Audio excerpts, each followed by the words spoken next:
we've been so preoccupied with how badly Trump is handling coronavirus, we've forgotten about how badly he handles immigration, specifically his stupid wall. I sent Mike Rubens to Texas to find out more. Welcome to the peaceful Rio Grande Valley, located on the tip of Texas's pendulous dong. Home to quiet border communities, pristine natural beauty, and a good old-fashioned Texas show. Where Trump's diverting billions of dollars from the military to build a 30-foot wall, crushing critters and grabbing private property along the way. Yeehaw! All right, let's just get into it. Mexico is not paying for it, but the wall is happening. This is ACLU lawyer David Donati, whom I met in a wall with a giant hole in it. Look, it's a freaking metaphor, people. Priority number one is construction in the Rio Grande Valley. But in Texas, the vast majority of our borderlands is owned by private citizens. So Congress has empowered the administration to do something called a quick take. Quick take! Yeah! Where they take the land, they build the wall, and they can figure out just compensation later. That's right, with a quick take. Yeah! They just take your land, then tell you what they'll pay for it. So how are Texans taking to government workers showing up and saying their land is being quick-tookened? Texas law gives me the right to shoot these people. This is Naida Alvarez, peaceful border resident, spirited driver, and wannabe Banksy. So how'd you end up graffitiing your own roof? You know, after Trump said we're building this wall, he comes over to the valley, and I say he's gonna fly by and he's gonna see this. You know he can't read, right? I just didn't have a chance to put my middle finger up there. Just for reference, that would look something like this. Knight has been told that her backyard is about to get an exciting new addition. The wall's supposed to go a few feet from us. Just like right here. Yeah. The government has informed Naida that her property, which has been in her family for generations, is now condemned. And they've sent more than just letters. We had a pervert show up through there, someone hired by the government. A government pervert? There's a little camera over there that caught them. Very quickly, the ballad of the government pervert. Naida's camera captured a posse of trespassing surveyors. One of them spotted the camera and began a striptease. And then... They claim that you threatened to shoot them. I never threatened to shoot anybody. What did you say? I told them I was going to beat the shit out of them. Oh, okay. Those are two different things. But not everyone can defend themselves as well as Naida. That's because some of them are butterflies. So tell me where we are. You're at the National Butterfly Center in Mission, Texas. We're a 100-acre botanical garden planted with host and nectar plants for butterflies. Butterflies? Surely the Trump administration would want to protect innocent little butterflies. Actually, no. The government sent contractors here. I found 5 workmen cutting down our trees. We had no notice, we had given no permission, and I said, you must not understand the 3 Fs. If you're not feeding me, me, and financing me, I don't listen to you. What if I'm interviewing you?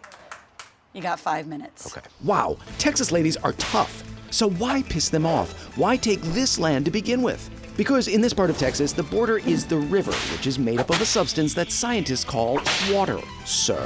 What they're actually doing is they have to go about a mile inland.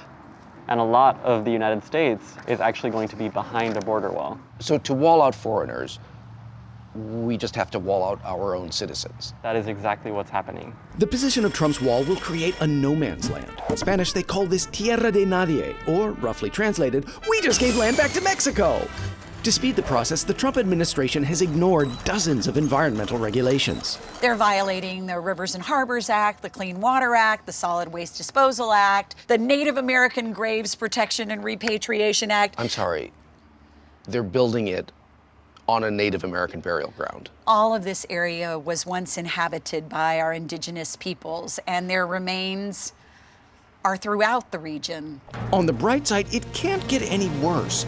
I'm kidding, of course it can. The government's border wall isn't the only threat. In November, they started building a private wall on the banks of the Rio Grande River. Yeah, Joe. Okay, the ballad of the private wall. A team of Tinder swipe lefts, yes, that's Steve Bannon there, raised $20 million on a GoFundMe, then joined forces with a pro-Trump contractor to build their own privately funded wall. It's illegal and stupid to build it right on the floodplain, so they decided to build it right on the floodplain. Behold, the private wall.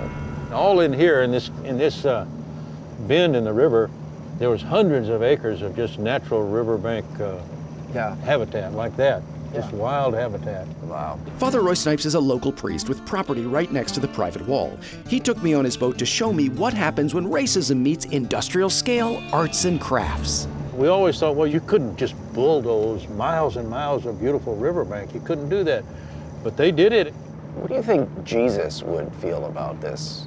That's a good question. The real moral issue would be demonizing people who are poor and just struggling to survive. I think you just captured the entire GOP platform. So, one last question. How will this private wall then connect to the government wall? Oh, it won't. It will be a freestanding sculpture. Yep, the private wall will be walled off by the wall, which will also wall off U.S. territory and citizens, none of whom can really fight back. There's no invasion. There's no crisis. It's just a big show that people believe up north. And NIDA would like to confront the MC of this show, Donald Trump. I would like to see him in the face. I'm telling you, you wouldn't. I'm pretty sure he wouldn't want to be alone with me in the same room. Now, that I would like to see. I bet you he'd run out like a chicken.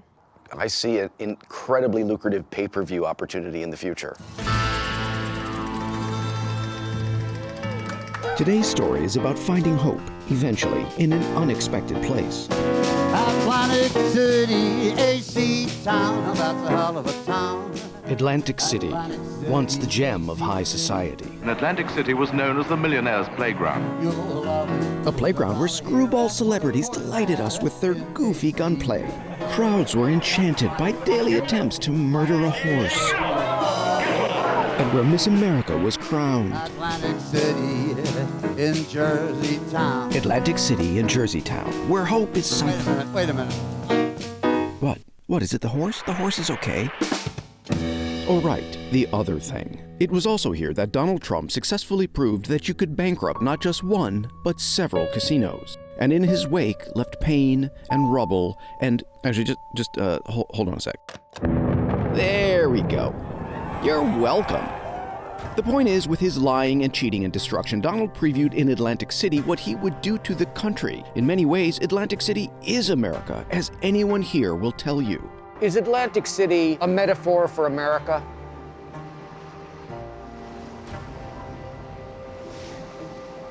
No.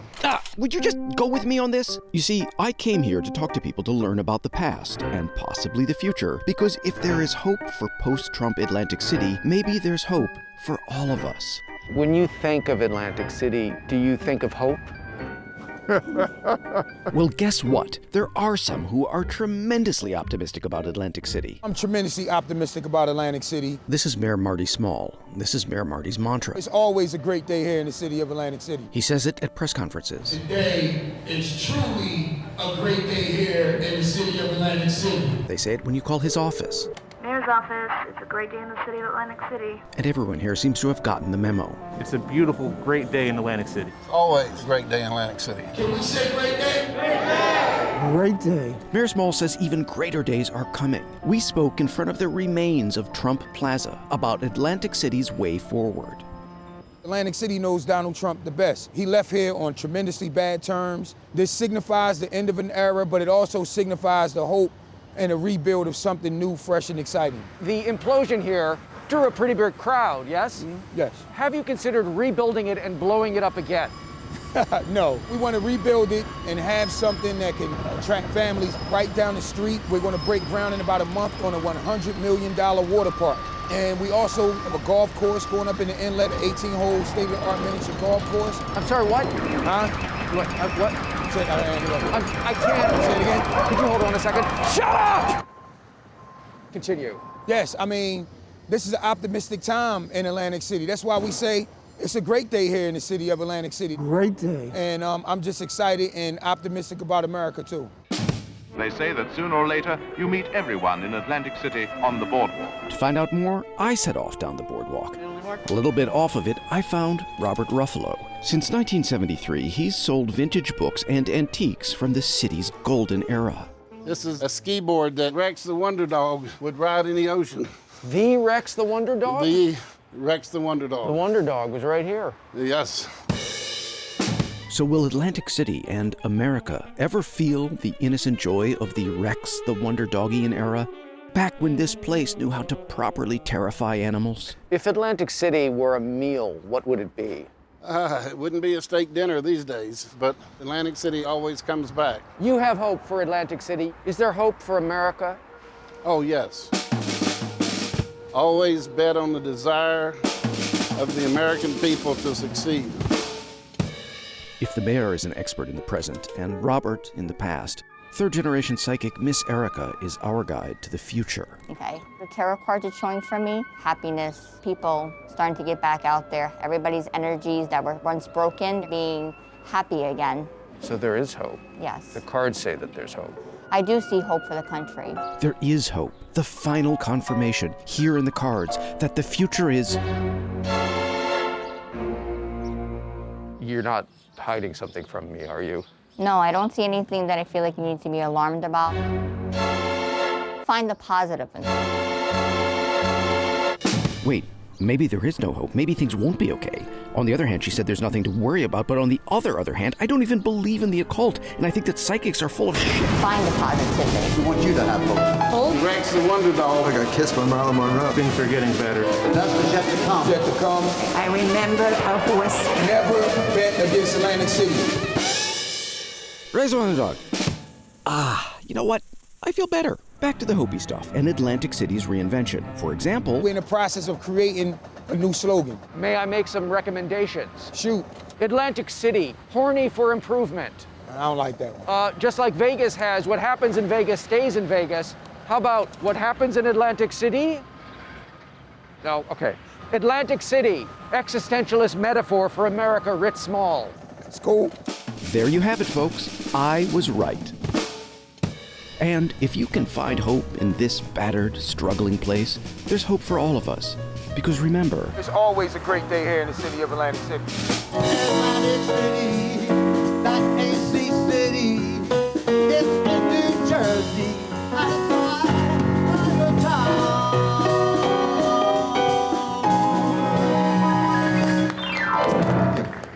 $4 each, please. science tells us there is no activity more satisfying and fulfilling than calling bullshit. Especially when the bullshit in question is transparently stupid and absurd, like Trump talking about his still notional border wall. We actually built prototypes, and we have, I guess you could say, world-class mountain climbers. We got climbers. We had 20 mountain climbers. Some of them were champions, and we gave them different prototypes of walls. And this was the one that was hardest to climb. This wall can't be climbed. Okay, 20 world-class climbers, some champions, couldn't climb the wall. When the climbing community heard that, they said, bullshit would be a good term. I think we're all here calling bullshit on it today.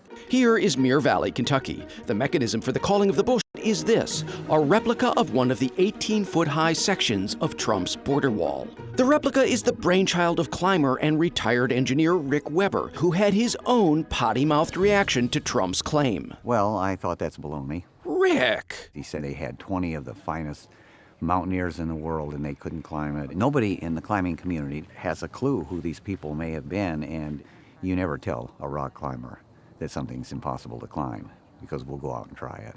So he built the replica and opened it up to any climber brave or foolhardy enough to take the challenge. We thought we would set up the competition and give them a chance to see how well they could climb the wall.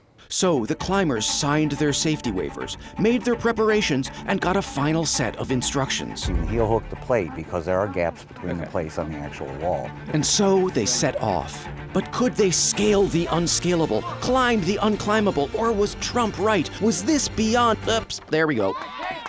Turns out, like most things Trump says, it's all bullshit. Bullshit. Bullshit. Bullshit. If I were designing a wall, I don't think I could design a better wall to climb because you get wonderful hand grips. The top plates are not welded together, so you can grab the side of one of the plates, you pull yourself over the top and just shimmy down. So, how long did it take some of these climbers to climb up and shimmy down? Let's watch while I fill the time by trying to list all of Trump's lies from the most recent week tracked by CNN.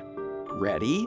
Go. Trump claimed in a book published in 2000 he'd predicted Osama bin Laden would need to be assassinated. False. Never happened. No one has ever held closed-door impeachment hearings before. False. That happened with Nixon and Clinton. They built the Empire State Building in just 9 months. False. And just weird. The whistleblower is gone and totally discredited, and crap, I'm out of time and there's 92 more to go. Okay, admittedly, maybe not everyone can scale this wall. These climbers are clearly the best of the best, like the test climber who initially beat this challenge on a previous day. Lucy, you are the first person to have ascended the wall? Yes. Oh, hi. How old are you? 8. So, yeah. According to the Washington Post, Trump has made over 13,000 false or misleading claims since taking office. Think of it, if each of those statements was the size of a standard brick, they would create a stack nearly half again as tall as the Freedom Tower. The point is, we can't fight all the lies, but thanks to Rick, we can take one of them, let it symbolize them all, and then see it crushed repeatedly. It feels great to watch. There's a lot of camaraderie here. Yeah. It's fabulous. Yeah, just kind of pumping up the wall, and you just slap that top lip, and you're just up there, and you just shove yourself over, and you slide down the back. Oh, dude, nothing better. If you were to use colorful climber expressions, how would you describe the Trump administration so far? Oh, they're definitely soft, man. They went to go and get on like a really easy 512, but ended up being like super sandbagged. I think you're saying that they're not very good at what they're doing. Oh no, they're just a bunch of chuffers, man. Whole Trump administration, they just chuff hard on everything. You think we're at peak chuffness, or there's more chuff to come? Talk about Donald Trump, man. There's always more chuff to come. There's always more chuff. He is the king of chuffing, man. The king of chuffing. So, to the king of chuff, these folks have called your whatever it is that rhymes with chuff. The man is spending an awful lot of money to build a monstrosity out of iron that's not going to stop anybody. Building this replica of the wall and having people climb it, how satisfying is that on a scale of like, to, oh, yeah?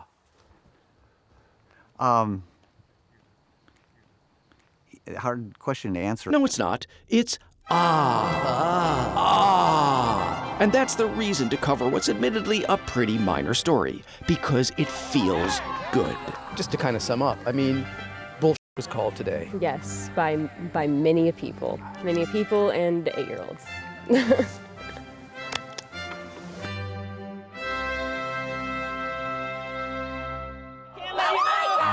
Young left-leaning progressives are winning big in big primaries. For some, these inspiring new faces are actually nefarious Trojan horses for positions only supported by a broad majority of Americans. Her policy positions are actually downright scary. Single-payer, universal health care, tuition, free colleges. But there's another Trojan horse that would make Sean Hannity poop his panities. Downright scary. A candidate smuggling similar lefty views into the heartland, hidden in even more deceptive camouflage. I'll tell you what's a pain in the ass is raising money. This is Chuck Jones. I'm Chuck Jones. I just said that. A former president in the Steelworkers Union, he's now running for office in Indiana. We have my special friend Chuck Jones, who's running for Wayne Township trustee. A blue-collar high school grad, Chuck looks like a product of the special sheds where they salt-cure Sean Hannity fans. But I'm probably more left than most of your people. Free education, free health care. I'd like to see everybody have those benefits. I'm left of the Democratic Party. And out front now, Chuck Jones. He is the president of the United Steelworkers Local 1999. You may remember Chuck. In 2016, Donald Trump Twitter-tagged him when he said Trump was lying about saving jobs at the Carrier plant in Indianapolis. I spoke with Chuck last January. I think Donald Trump's a liar, a clown. He's a racist. People bought it, and they bought a bag of shit, and that's what we got. And just like that, I was in love. 8 months, and according to government figures, many bags later, Chuck's views have evolved somewhat. What do you think of Trump now? Well, I think he's a bigger idiot than I thought he would be. And just like that, I was even deeper in love. I am running for Wayne Township trustee. So when we heard he was running, we tagged along to see how this unabashed leftist campaigns in the heart of Trump country. I am not a politician, so you guys from Full Throttle, Samantha B show, make sure you get that on there. Yes, we at Full Throttle will. In fact, just for being a role model for other irascible older white men who might be progressive curious, Chuck is this week's Full Throttle, pedal to the metal, get into watch. How would you describe yourself, other than as a magnificent lump of human beef jerky? I think most people that know me know they're going to get the straight answer from me. I'm probably a Bernie Sanders, Elizabeth Warren type Democrat. Trump lied his off. When he came to town, him and that phony Pence, talk about a phony. I mean, this guy will make you throw up. Despite his politics, Chuck is in some ways similar to Donald Trump. Both are anti-politicians skilled at using the language of the people. I didn't get in the damn race to lose. If me and you sit down and play the game of rummy, I want to kick your ass. If we was playing rummy, I want to kick his ass. If we sit down and play a game of rummy, I'm going to kick your ass. Chuck's card-based ass-kicking politics is a reminder that progressive values are very much heartland values. A majority of Americans support progressive policies like higher taxes for the rich, reproductive rights, same-sex marriage, Medicare for all, fighting climate change, and relentlessly mocking Ted Cruz. Why am I persecuted? Oh, shut it. So progressive policies are popular, but Democrats often seem timid to embrace them. Chuck says that's a mistake. Even if you go right, there's a Republican that's more to the right than you are, you're not going to get that vote. Are you angry at the Democrats, National? Oh, hell yes. In the last presidential race, they forgot about working class, middle class people. And I hate to call it a revolution, but sooner or later, we got to have middle class people stand up and start fighting because they're getting their ass kicked. Also getting their ass kicked, unions. Home to growing numbers of women and people of color, they're increasingly under attack. And Chuck fears these attacks are working. A lot of people don't want to gamble being out in strike or maybe even permanently losing their jobs. Nowadays, people say, well, you know, I don't like it, but I'm doing pretty good, so we probably better take it. People's got soft. So how do we get hard? No, I'm sorry, let me rephrase that. How do we de-soften? Well, people's got to realize you're willing to fight, you'll get in a fight, but you're in it to win. Good advice, although I was hoping for an ass-kicking reference. And you know, sometimes you're going to get your ass kicked. Oh, there we go.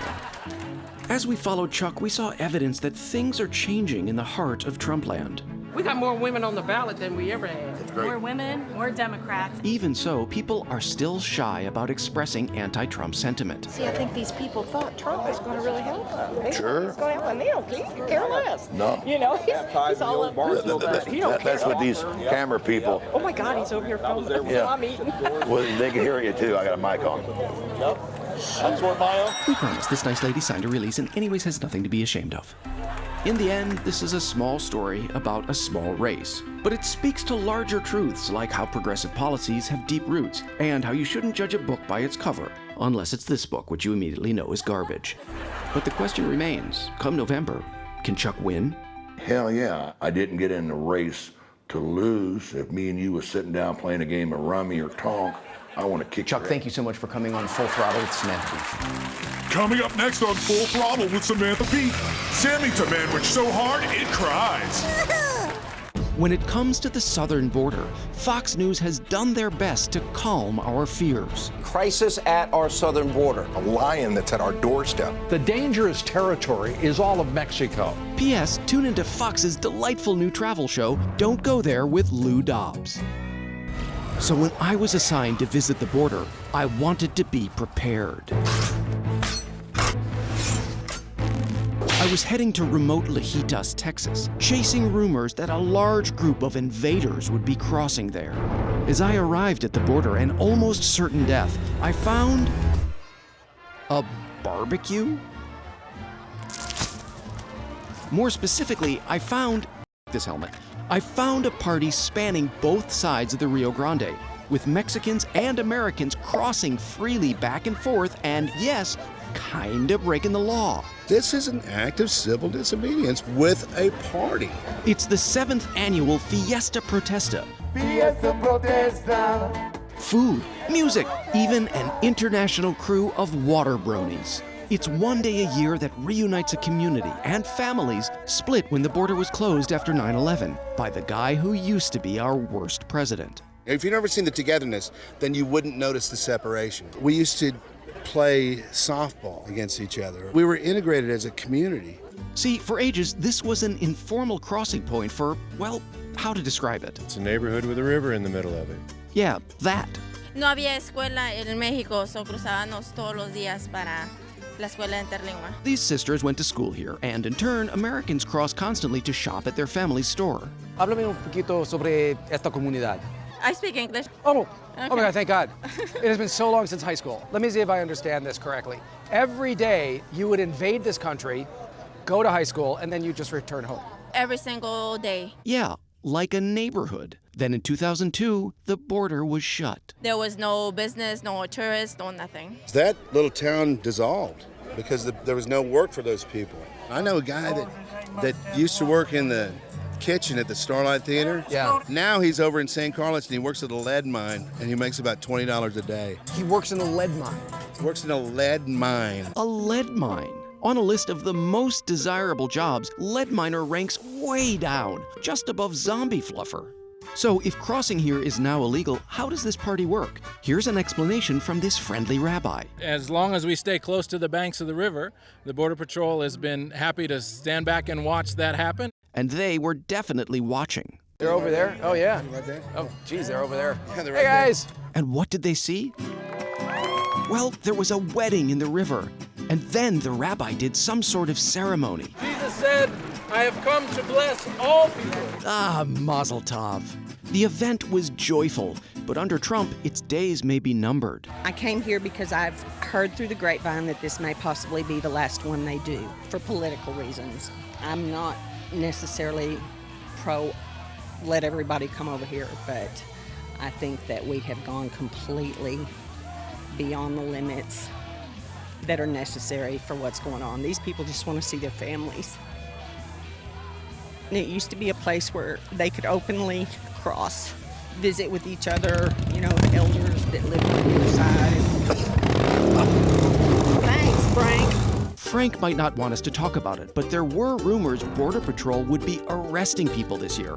So Hayslip had a meeting with them. I said, if you want to arrest people, feel free to do it, but there's going to be a TV show that's here, and it's Full Frontal with Samantha Bee. And the Border Patrol guys go, oh yeah, she's great, man. I just want to understand this. The Border Patrol thinks that Samantha Bee, blonde-haired lady, late-night TV show, real funny. Yeah, Samantha Bee. If I was confused about the border before, I was even more confused now. There was only one choice. I had to get closer.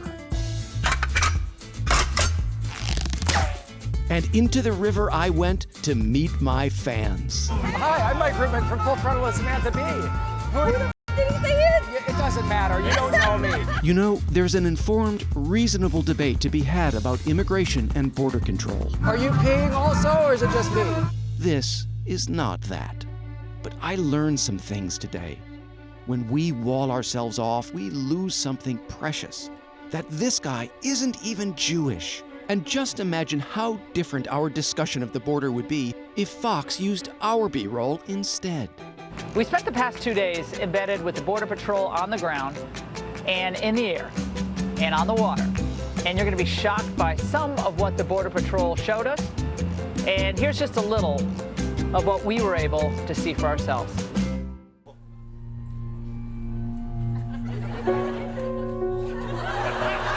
New Hampshire in the winter. There is a beauty here, but also a brutal, unforgiving bleakness, as if it were a place where long-cherished hopes and dreams come to meet their fate.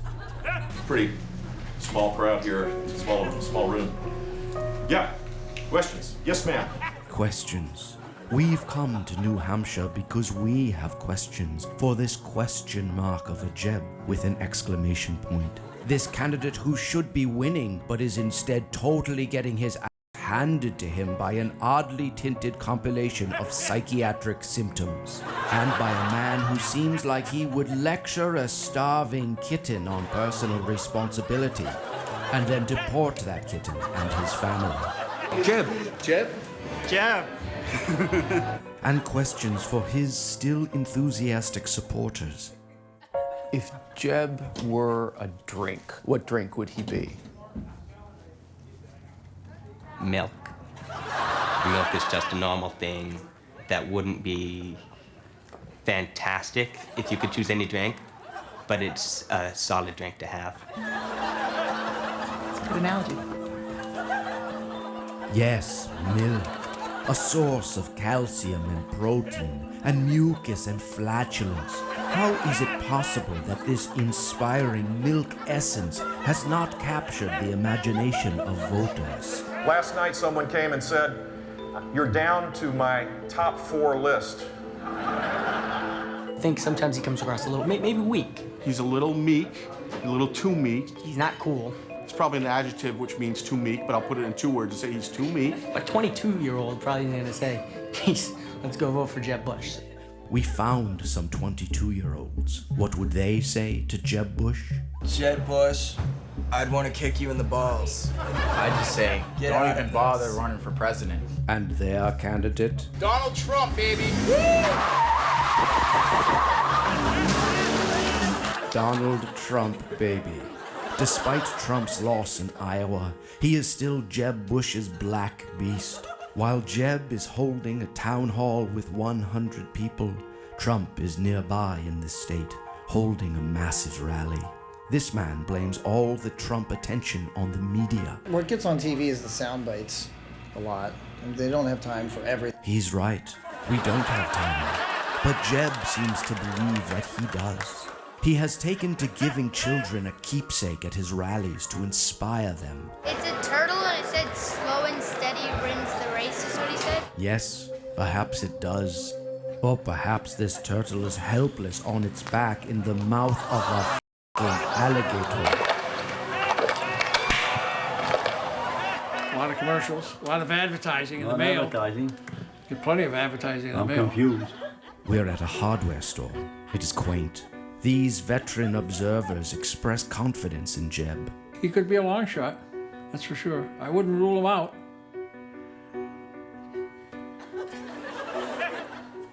As we follow this Jeb and get closer to him, he paradoxically seems to recede ever further into the distance. At dusk one day, we find a Jeb campaign headquarters, but it seems hastily abandoned. In the corner of one empty room, a bag of garbage. Later, we see a man walking along the darkened roadway, carrying a Jeb sign. What is he doing? Where could he be going? It's all so freaky. Scott Conroy works for the Huffington Post, which is almost like a journalistic organization. He has spent much time with this Jeb. What does he see when he peers into Jeb's eyes? That's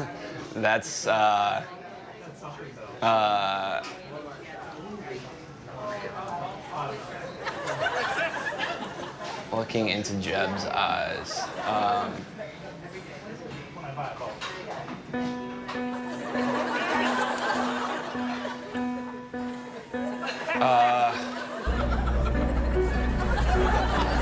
Finally, our chance to speak to Jeb. The Peterborough Town Hall, the crowd dwindling. No one between us and this Jeb, but some idiot who keeps taking pictures. Didn't we already do this once? You did! He's already taken like 500! Idiot! There, our chance. Our producer moves in and asks the one question that I must know the answer to. The campaign process is like the brilliant night sky, whose beauty obscures the fact that it is a terrifying, endless void. Campaigning is the greatest blast in the world. It isn't terrifying. It is democracy. His voice fades to me, the content meaningless.